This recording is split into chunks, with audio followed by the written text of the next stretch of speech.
एक बार एक राजा की सेवा से प्रसन्न होकर एक साधु ने उसे एक ताबीज़ दिया और कहा कि राजन, इसे अपने गले में डाल लो और ज़िंदगी में कभी ऐसी परिस्थिति आए कि जब तुम्हें लगे कि बस अब तो सब खत्म होने वाला है, परेशानी के भंवर में अपने को फंसा पाओ और प्रकाश की किरण नज़र न आ रही हो, हर तरफ निराशा और हताश हो, तब तुम इस तवीज़ को खोलकर इसमें रखे कागज़ को पढ़ना, उससे पहले नहीं।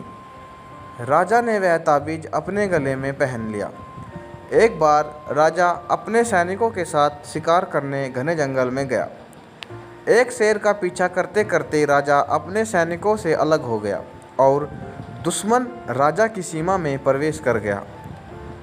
घना जंगल और सांझ के समय तभी कुछ दुश्मन सैनिकों के घोड़े की टापों की आवाज़ राजा को आई और उसने भी अपने घोड़े को ऐड़ लगाई। राजा आगे आगे, दुश्मन सैनिक पीछे पीछे। बहुत दूर तक भागने पर भी राजा उन सैनिकों से पीछा नहीं छुड़ा पाया। भूख प्यास से बेहाल राजा को तभी घने पेड़ों के बीच में एक गुफा दिखी। उसने तुरंत स्वयं और घोड़े को उस गुफा की आड़ में छिपा लिया और सांस रोककर बैठ गया। दुश्मन के घोड़ों की पैरों की आवाज़ धीरे धीरे पास आने लगी। दुश्मनों से घिरे हुए अकेले राजा को लगा अंत नज़दीक आने वाला है। उसे लगा कि बस कुछ ही क्षणों में दुश्मन उसे पकड़कर मौत के घाट उतार देंगे।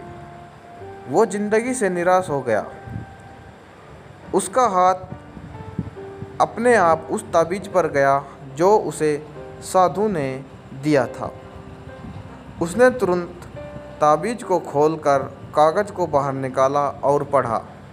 उस पर्ची पर लिखा था, यह बुरा समय भी धीरे धीरे कट जाएगा।